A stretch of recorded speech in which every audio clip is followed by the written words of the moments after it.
আজকে আমরা সময় এবং দূরত্ব চ্যাপ্টারের ম্যাজিক কিছু ট্রিক্স এবং প্র্যাকটিস আমরা দেখব, যেগুলি কম্পিটিটিভ পরীক্ষায় খুবই গুরুত্বপূর্ণ, আপনার কাজে লাগবে আশা করছি। তো চলুন শুরু করা যাক। প্রথমেই একটা কনসেপ্ট ক্লিয়ার করে নিতে হবে যে দূরত্ব ইজ ইকুয়াল টু সময়, গতিবেগ ইন্টু সময়। দূরত্ব ইজ ইকুয়াল টু গতিবেগ ইন্টু সময়, মানে ডি মানে হচ্ছে ডিস্টেন্স, আর এস মানে হচ্ছে স্পিড, আর টাইম টি মানে হচ্ছে টাইম। তাহলে distance is equal two speed into time, এটা মনে রাখলেই আমাদের সব অঙ্ক আমরা সমাধান করে ফেলবো। তো চলুন শুরু করা যাক অঙ্ক। প্রথম অঙ্কটি বলছে দুটি স্থানের মধ্যে দূরত্ব 90 কিলোমিটার। তো ধরুন এই যে প্রথম ব্যক্তি, এইখান থেকে শুরু করে এই দ্বিতীয় ব্যক্তি, এদের মাঝের দূরত্ব হচ্ছে কত? 90 কিলোমিটার। এটা বোঝার জন্য ভেবে নিন 90 কিলোমিটার। তাহলে এই 90 কিলোমিটার দুই বন্ধু, আর প্রথম বন্ধু কত যাচ্ছে? 8 কিমি পার ঘন্টা স্পিডে, দ্বিতীয় বন্ধু যাচ্ছে 10 কিমি পার ঘন্টা স্পিডে, একে অপরের দিকেই, পরস্পরের অভিমুখে, মানে একে অপরের দিকেই যাচ্ছে। তো কতক্ষণে তারা মিলিত হবে? তো এটার মোট দূরত্ব হচ্ছে যেহেতু 90, তা কতক্ষণে, মানে টাইম বার করতে গেলে টাইমের সূত্রটা কি আগে জেনে নিন। টাইমের সূত্রটা হচ্ছে time t is equal to distance by speed. Distance by speed এটা করলে আমরা পেয়ে যাব। তো time is equal to distance কত? আমাদের ডিস্টেন্স বলে দেওয়া আছে 90 কিলোমিটার। আর যখন একজন ব্যক্তি এদিকে যাচ্ছে এবং অন্যজন ব্যক্তি এদিকে আসছে, তখন একে অপরের অভিমুখে যদি যায়, তাহলে তাদের গতিবেগটা যোগ হয়ে যায়। যদি একে অপরের বিপরীত দিকে যেত, অর্থাৎ মানে একজন ব্যক্তি যেদিকে যাচ্ছে, অন্যজন ব্যক্তি তার থেকে দূরে সরে যাচ্ছে, তখন তাদের গতিবেগটা বিয়োগ হতো। কিন্তু যেহেতু এখানে একই দিকে আসছে, তাই জন্য এদের গতিবেগটা যোগ হবে, অর্থাৎ 8 কিলোমিটার যোগ 10 কিলোমিটার মানে হচ্ছে 90/18। কাটাকুটি করলে আমরা পাবো 5, 5 18 90। তাহলে 5 ঘন্টা টাইম আমাদের এটা অ্যান্সার। Very easy. চলো নেক্সট অঙ্ক শুরু করি। বলছে এ ও বি। ধরুন এই প্রথম সাইকেল চালাচ্ছে এই ব্যক্তির নাম হচ্ছে এ এবং দ্বিতীয় ব্যক্তির নাম হচ্ছে বি। তো এই এ এবং বি সাইকেল চালাচ্ছে একই দিকে, এ যেদিকে যাচ্ছে বিও সেদিকেই যাচ্ছে। তাহলে 18 কিলোমিটার পার ঘন্টা বেগে যাচ্ছে এ যাচ্ছে 18 কিলোমিটার পার ঘন্টা বেগে এবং বি যাচ্ছে 36 কিলোমিটার পার ঘন্টা বেগে। তাহলে কোন সময়ে বি এর 200 মিটার সামনে থাকলে 20 সেকেন্ড পরে তাদের মধ্যে দূরত্ব কত হবে? মানে এই যে এ আছে এখানে আর এখানে বি আছে, তো এ এবং বি এর মধ্যে দূরত্ব হচ্ছে 200 মিটার চলছে ওরা। তাহলে পরবর্তী 20 সেকেন্ডে তাদের মধ্যে দূরত্বটা কি 200 মিটারই থাকবে, নাকি বেড়ে যাবে, নাকি কমে যাবে? অবশ্যই বেড়ে যাবে, যেহেতু বি এর গতিবেগ বেশি। তো কত বেড়ে যাবে সেটা আমরা দেখব। প্রথমেই দেখে নিতে হবে বি এর আপেক্ষিক বেগ কত।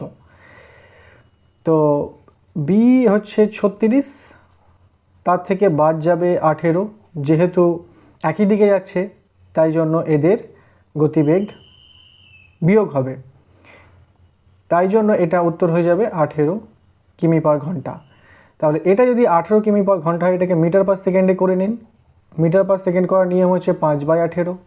তাহলে কাটাকুটি করলে হয়ে যাবে 5 মিটার পার সেকেন্ড। তাহলে এই 5 মিটার পার সেকেন্ড এটা কত সেকেন্ডে যাচ্ছে? এটা যাচ্ছে 20 সেকেন্ডে। তাহলে ইন্টু 20 করবো আমরা, ইন্টু 20। তাহলে অ্যান্সার কত পাবো আমরা? অ্যান্সার পাবো 100। আগে ছিল দূরত্ব 200 প্লাস এখন হয়ে গেল 100, তাহলে মোট হয়ে গেল কত? মোট হয়ে গেল 300। তাহলে অ্যান্সার হয়ে যাবে সি, 300।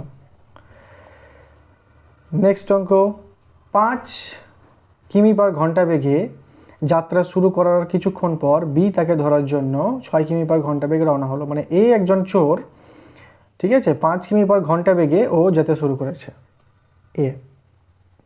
তারপরে বি তাকে ধরার জন্য 6 কিমি পার ঘন্টা বেগে ওর পেছন পেছন ছুটছে।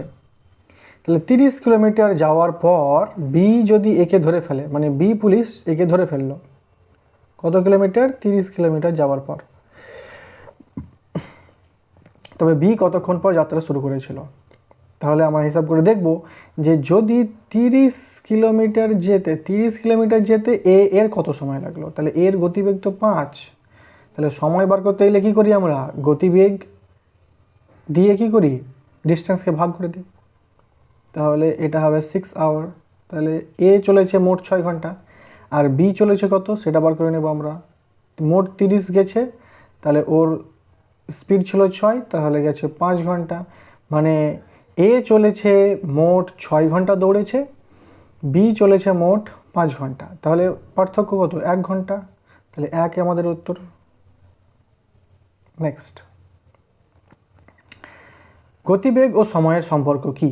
গতিবেগ কমলে পারে সময় বাড়বে। অবশ্যই ধীরে ধীরে যদি কোথাও যাওয়া যায় তাহলে তার সময় অবশ্যই বেশি লাগবে। তাই জন্য এটা হচ্ছে স্পিড প্রপোর্শনাল 1/টাইম।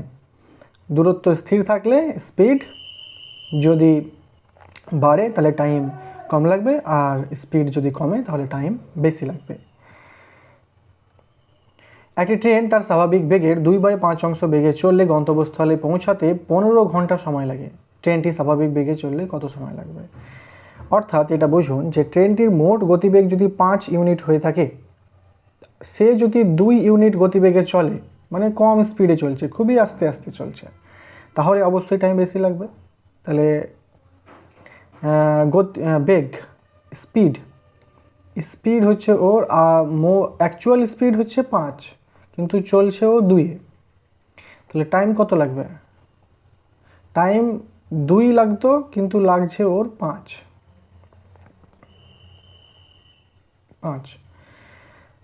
এবার বলছে যে গন্তব্যস্থলে পৌঁছাতে 15 ঘন্টা সময় লেগে যায়। 15 ঘন্টা সময় মানে এই 5 ইউনিটের মানই 15 ঘন্টা। 5 ইউনিটের মান হচ্ছে 15 ঘন্টা, মানে কম স্পিডে চললে। তাহলে 2 ইউনিটের মান কত? মানে অ্যাকচুয়াল স্পিডে গেলে কত টাইম লাগতো? তাহলে আমরা এখানে কাটাকুটি করে নেব। 5 3 15, তাহলে 3 2 6 উত্তর আমাদের অ্যান্সার। নেক্সট, একটি ট্রেন স্বাভাবিক বেগের 3/5 বেগে চললে গন্তব্যস্থলে পৌঁছাতে 2 ঘন্টা 30 মিনিট দেরিতে পৌঁছায়। তাহলে ট্রেনটির স্বাভাবিক সময় কত? তাহলে একটি ট্রেন স্বাভাবিক বেগের 3/5, তাহলে স্পিড কত পাচ্ছি আমরা? স্পিড অ্যাকচুয়াল হচ্ছে 5, কিন্তু চলেছে ও 3 স্পিড নিয়ে, কিন্তু গন্তব্যস্থলে পৌঁছাতে 2 ঘন্টা 30 মিনিট দেরি হয়ে গেছে। তাহলে এখানে টাইম কত? অ্যাকচুয়াল স্পিডে চললে টাইম লাগতো 3, কিন্তু লেগেছে 5, উল্টে যায় এটা। তাহলে কত পার্থক্য এদের মধ্যে? পার্থক্য হচ্ছে 2 ইউনিট। তাহলে এই 2 ইউনিটের মানই হচ্ছে 2.5 ঘন্টা। 2.5 ঘন্টা মানেই হচ্ছে 5/2। 2.5 ঘন্টা মানেই হচ্ছে 5/2। এটা 2 ইউনিটের মান। তাহলে অ্যাকচুয়াল স্পিডে গেলে কত লাগতো? তাহলে আমরা বার করে নেব এখান থেকে। তাহলে 5 এটা 2টা নিচে নেমে চলে আসবে, 2 এর সঙ্গে গুণ হয়ে যাবে 4 × 3, তাহলে 3 5 15/4, মানে 3 4 12, 3 পূর্ণ 3/4, 3 পূর্ণ 3/4 মানে 3 ঘন্টা 45 মিনিট সময় আমাদের লাগতো। নেক্সট, গড় গতিবেগ বার করার সূত্র কি? গড় গতিবেগ বার করার সূত্র হচ্ছে মোট অতিক্রান্ত দূরত্ব বাই মোট সময়। এটাই হচ্ছে মূল সূত্র। এই সূত্রটা মনে রাখলে পরেই কেল্লাফতে সব অঙ্ক কমপ্লিট হয়ে যাবে। একই দূরত্ব যাতায়াত করলে অ্যাভারেজ স্পিড হচ্ছে 2 × xy/x + y, এটা একটা সূত্র। চলুন দেখা যাক অঙ্ক।